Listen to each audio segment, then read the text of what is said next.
Hi Libra, what a day it has been. What a Mercury retrograde classic. Um, I'm re recording your video because I made a mistake in the one I uploaded, so I took that down and I had a computer crash where I lost all my stuff. So maybe that's why I made the mistake. But in any case, I'm re recording it, so thank you for coming back.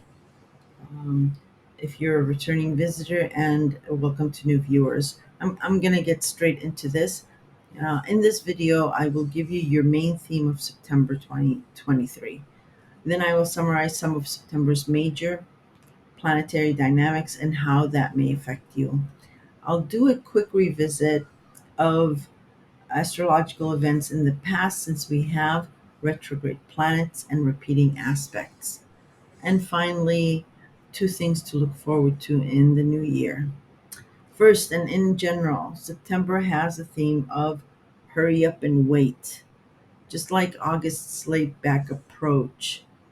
Um, Mainly because we have six planets in retrograde and inclusive of a seventh minor body of Chiron. But I will touch on this retrograde planets later. The main theme for you in September is dominated by Virgo, where the Sun and Mercury, currently retrograde, is. This is your 12th house of secrets and spirituality. And we have a beautiful new moon in Virgo on the 14th in your 12th house. Um, but before I get into that, let us discuss Pluto. Pluto is retrograde in Capricorn, which is your fourth house of home, family, parents, parenting, your clan, and your tribe. Um, since Pluto is involved, there are issues with control and power. This theme is reverberating back from the end of 2022, so December last year, through to March of this year. Think back to then as it ties in with this month's review of your hidden and spiritual self. Your therapist, psychiatrist, pastor, marriage counselor, or life coach, or even that very special friend uh, is what you'll favor this month. Alone time is the best time for you, as you will either be left alone to your own devices, or you yourself will enjoy being alone and want to be alone, to hear your inner self more clearly. Now, the power dynamics that happened last year with Pluto through to March, there were conversations, arguments, disagreements, and or something about control and power plays regarding your fourth house of home and family. Maybe you are a parent and you were butting heads with your children about their life decisions, whether it was about school, their own partnerships, or maybe they wanted some type of freedom and one of them wanted to move out and you felt that they were just not ready.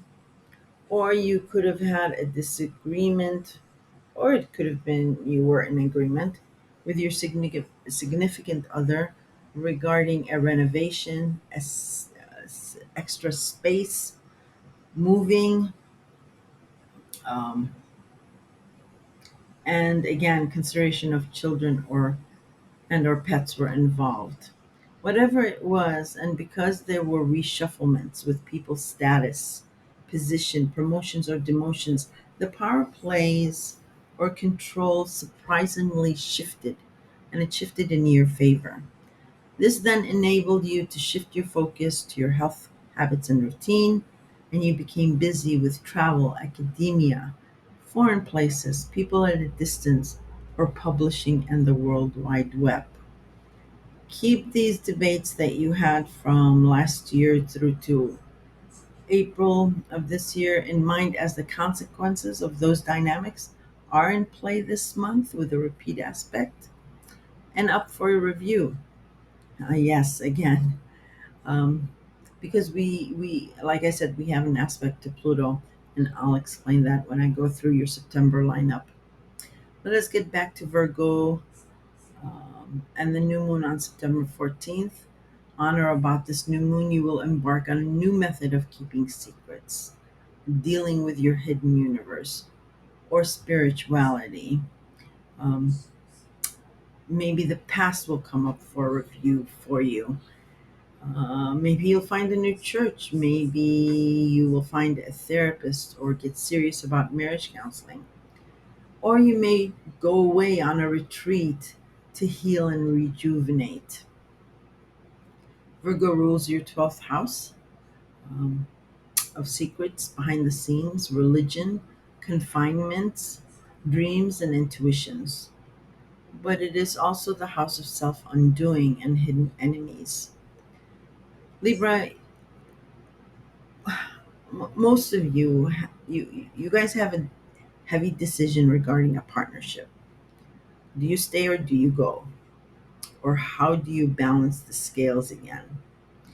And since you are defined by partnerships, plus you procrastinate on decisions, your psychological well-being is demanding you slow down and look within and balance your own scales. Mercury is still retrograde shadow until the end of the month. You too are indecisive about your alone time and your secrets. But this new moon also has Ceres, the master negotiator in Libra. So you yourself will compromise on trying to understand your hidden self, or come to an agreement about how you're triggered. So you may once again balance the scale with the other. So first you balance the scale within you, so you can balance the scale with your partner. You'll have a much clearer head by the end of the month when both Mercury and Venus, your ruling planet, are out of shadow. Give it till then for final decisions, as decisions through retrograde and shadow tend to change. If you have Virgo factors in your natal chart, this secret or coming to terms with your own role of your own self undoing started behind the scenes at the end of July. Um, and it's been back and forth about the way you feel inside, where even the closest people to you don't really have the full story. It really is the house of by yourself. This Virgo new moon will be an aha moment regarding these things behind the scenes, and you will be presented with a new organized way to deal with the 12th house, or you yourself may plant seeds of a new healing routine that you will start. Virgo is quite special in astrology. She not only is the only human counterpart part in the zodiac, but she was the God's favorite assistant and their muse.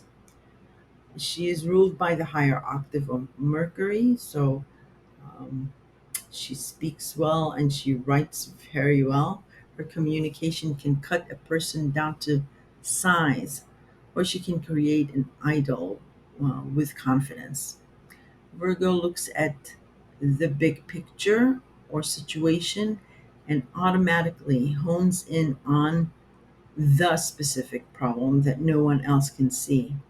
So if you're planting seeds um, on this new moon, or you're presented with a new opportunity, um, either be specific in your request to the universe when you're planting those seeds, or scrutinize this new opportunity so that it will cater to one of your specific needs in your 12th house.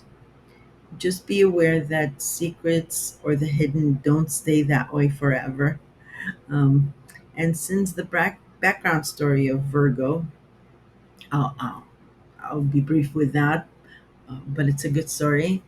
The gods loved and needed her help so much because she was very efficient at what she did. So they forbade her to fall in love or marry when she was young. She was to wait until old age and when she was released from the gods' services to marry. That is why they gave her the gift of staying young even in old age. So if you see Virgos, they even when they're older, they do look young or have a young personality. It's also true with Geminis. Um, but she did disobey and fall in love, and it wasn't really her fault. But her punishment, she was punished, um, and her punishment was that that love was seen as a scandalous affair, and she would not be able to stay with that person. In other words, because, and back to you, Libra, because Libras are defined by partnerships, and most are in partnership feuds or discussions. Just be careful about your secrets and don't allow misinterpretation of your disappearance time, of your alone time. Um, in other words, keep yourself above reproach. I'll give you a clue on how to fix problem houses. So, for example, if you're having issues with your 12th house, that we're discussing, look to the opposing house. In this case, it would be Pisces. Pisces is your sixth house of health habits, schedules, rituals, routines, and service to others. So, when one of the opposing houses are out of sync, usually means there's an issue with the corresponding house. So, try to figure out your routine and schedule and habits in order for you to be on top of your game in your 12th house. Um, okay, enough of secrets. Let's move on. Okay, so before I get into the September's lineup, let me just quickly go through the retrograde planets. Saturn is in Pisces. Pisces is your sixth house of health and habits that I discussed earlier. Neptune is also in Pisces, um, in your sixth house. And Neptune went into Pisces back in 2012 on Valentine's Day, so February, and it will leave Pisces in a couple of years in 2026. Excuse me. Um, Also, Neptune and Pisces. Well, Neptune rules healing, um, oil industry, alcohol, perfumes, cosmetics, of course, oceans, and anything marine related. So you're quite used to this energy by now, and you might have been working in one or a combination of those fields. But Saturn is the master teacher, and he's a little bit more strict. Um, and Neptune is elusive, and Pisces are the two fishes that swim opposite each other. So that tells you a lot. Um, so these two planets, you're used to the energy of Neptune and the elusive and the dreamy Pisces, um, but Saturn is pulling yourself back into reality because Neptune and Pisces really are dreamers. So you escape reality, and Saturn is trying to bring you back to reality. So those two planets are in retrograde motion. And then Pluto in Capricorn is retrograde also. For you, it's your fourth house of home and family, parents, and parenting. Uranus is in Taurus. Taurus for you, Libra, is your eighth house of sex, death, and taxes. That's just the title of that house, but it refers to intimacy. Death here is allegorical because no astrologer can predict literal death. So it's allegorical to, excuse me, a death and rebirth, something ending and something starting. And then taxes, I will explain it in this way that the eighth house is the house that you benefit from other people's money.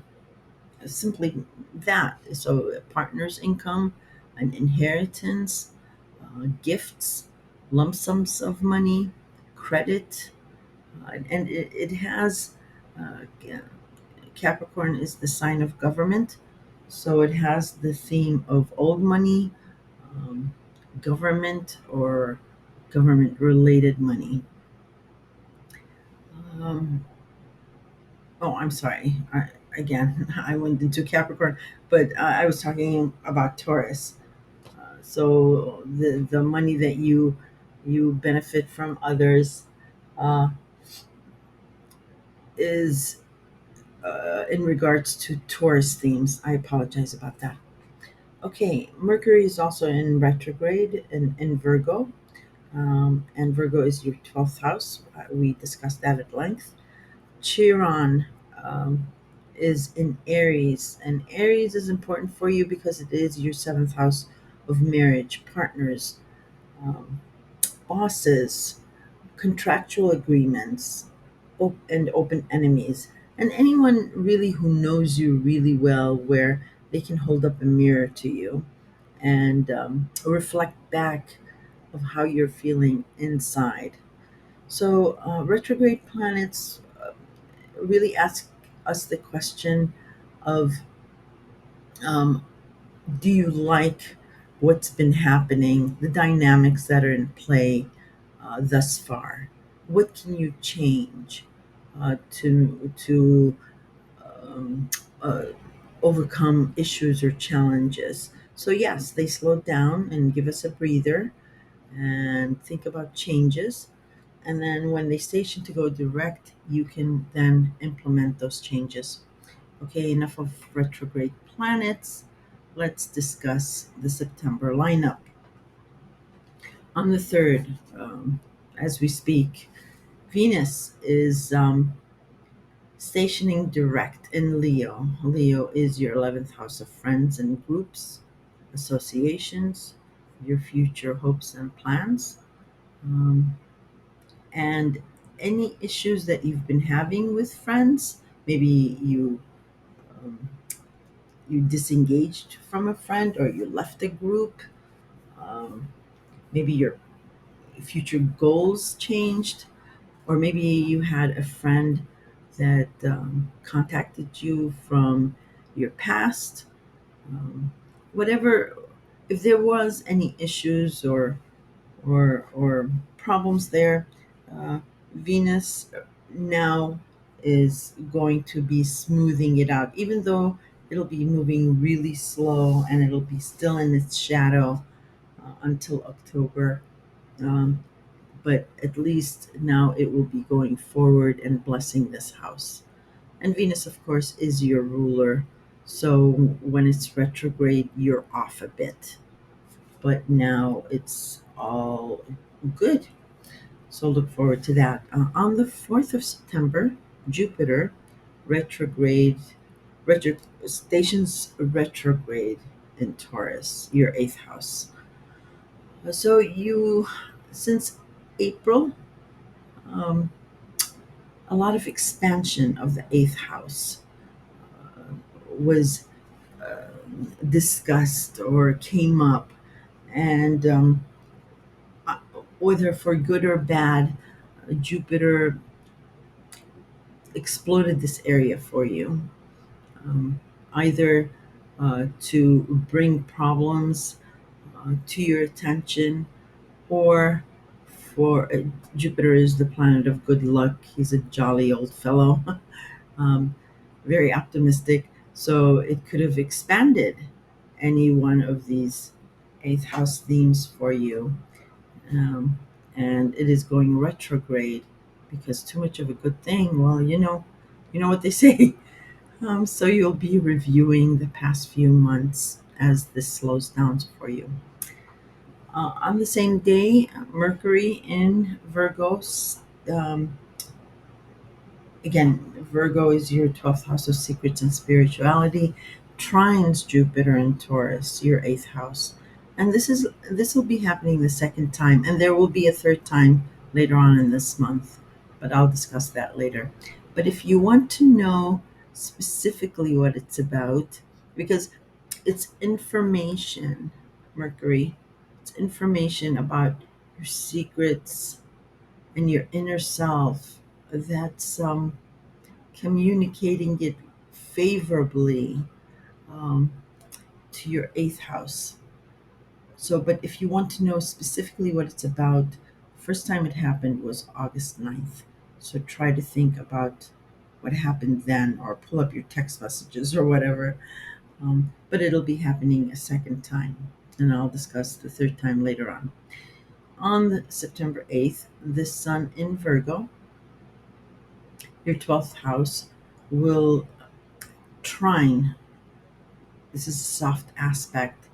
Jupiter in Taurus, your eighth house. So first you get the information over here on the fourth, and then 4 days later, the sun spotlights that same information for maybe you to act on or for it to come out in the light of day.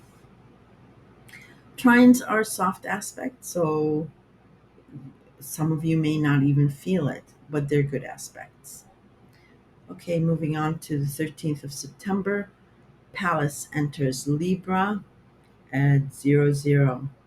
Libra, of course, is your first house of self, profile, and personalities. I usually don't mention these minor bodies, but when they're at 00, they're significant. So I myself like to mention them. Another minor body on the same day, which is nurturing and family oriented. Cancer, Vesta enters that at 00. And Cancer is your 10th house of career, status, power brokers, and academia, and charity work. So look to those two dates, information about these two things. On the 14th of September, ta-da, the new moon in Virgo, your 12th house. And I discussed in detail in my monologue regarding this new moon. It is a very powerful uh, new moon, and it is life altering. Um, so I discussed that. You can rewind and hear about that. Just set your intentions on specifics. Virgo likes specifics. Okay, on the 15th, another minor body series, the Master Negotiator of Compromises, um, enter Scorpio. Scorpio is your second house of job, income, value, what value here, what you will and will not sell out for. And it's at 00 as well. So there, on the 15th, there may be some kind of compromise or negotiation regarding your second house. So look to that date. Same day, finally, Mercury in Virgo will station direct in your 12th house.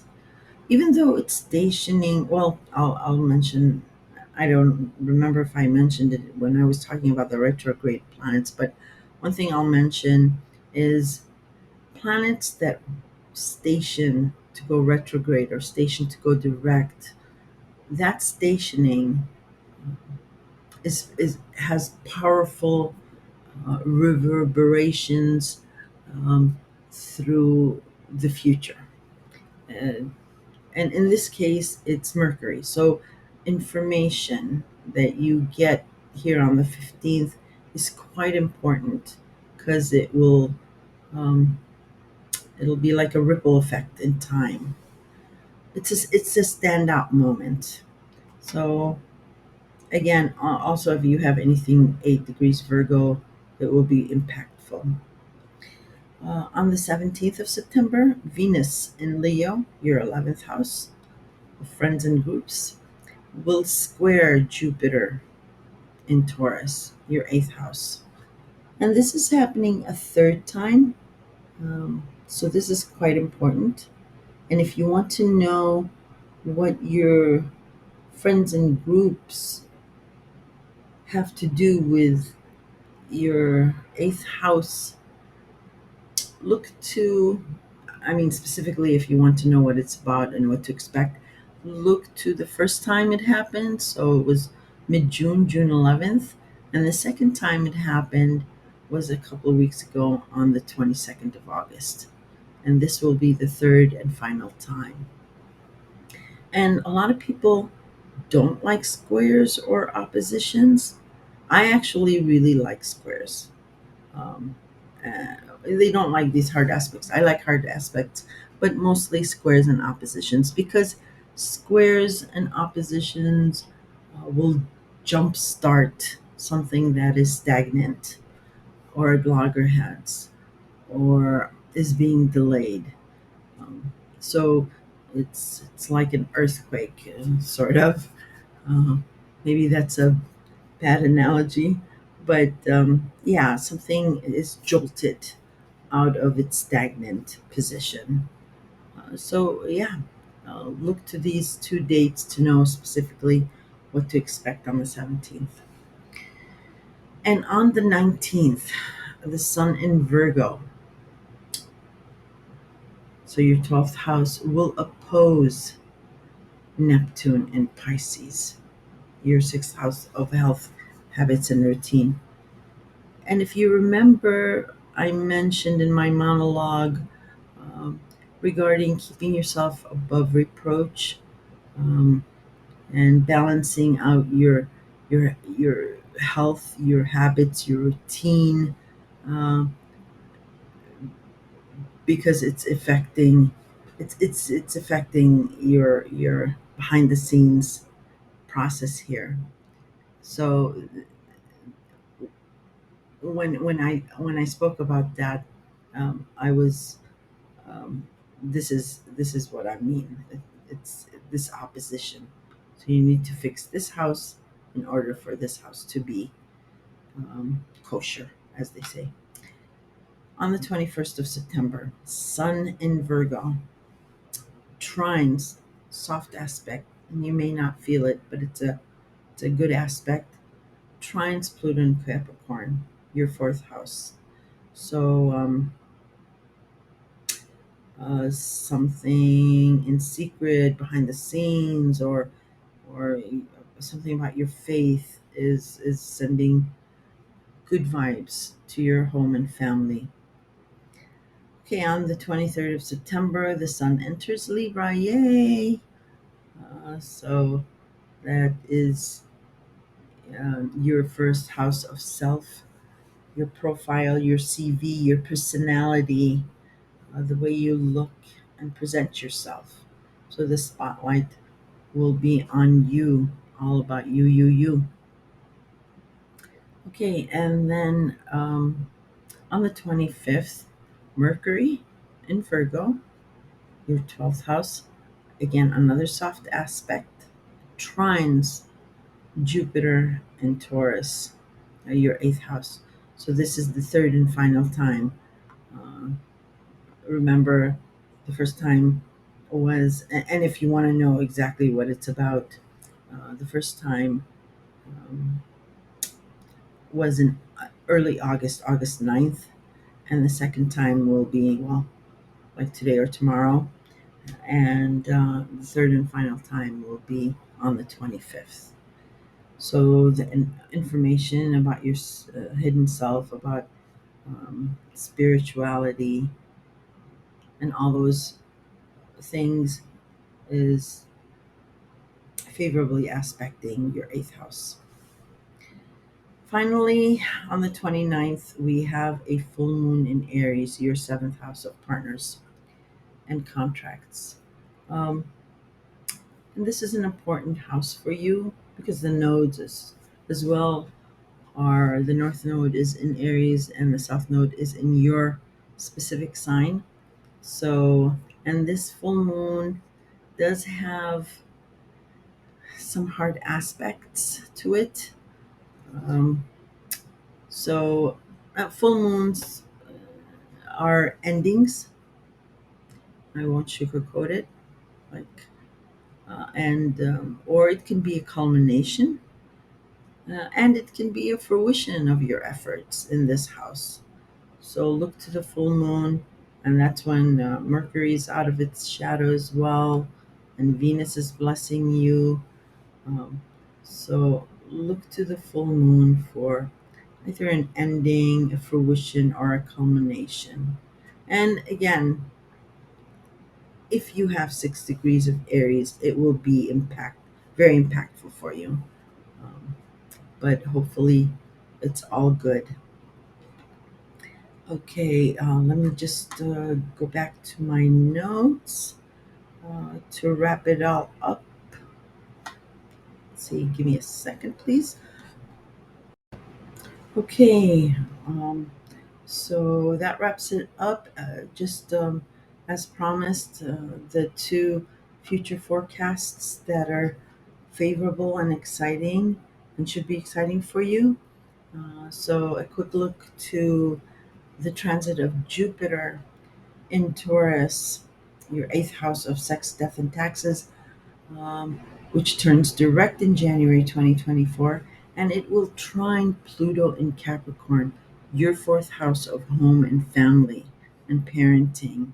So, a very good aspect, even though trines, like I said, are soft aspects, but these are powerful planets. Jupiter is powerful, and Pluto is all about power and control. So this is a very, very good aspect that will happen in January 2024, um, which is, I mean, so what it may be about, because it's the eighth house of other people's money, inheritance, intimacy, um, and it's trining your fourth house of home and family. Maybe your partner makes more money, or you get an inheritance and you're able to purchase that dream home, or you decide to renovate, or maybe there's been talk about moving and you can finally make plans to move, but it's beneficial.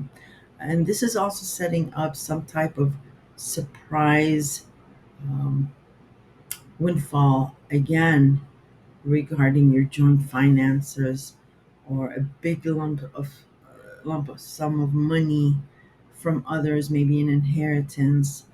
um, Maybe intimacy is going to be super duper good. Because in May, Jupiter in Taurus, your eighth house, will trine surprising Uranus, jolting Uranus in Taurus, your eighth house. So a double whammy in May to look forward to, and it's a trine, so it's good stuff, but it will be a surprise event. Okay, again, thank you so much for listening, and thank you for your patience through my hectic computer crash and re-upload. If you did find this informative, entertaining, please do hit the like button, and I shall speak to you in the next set of videos. Thanks, Libra. Goodbye. Oh, and happy birthday. Okay, bye bye.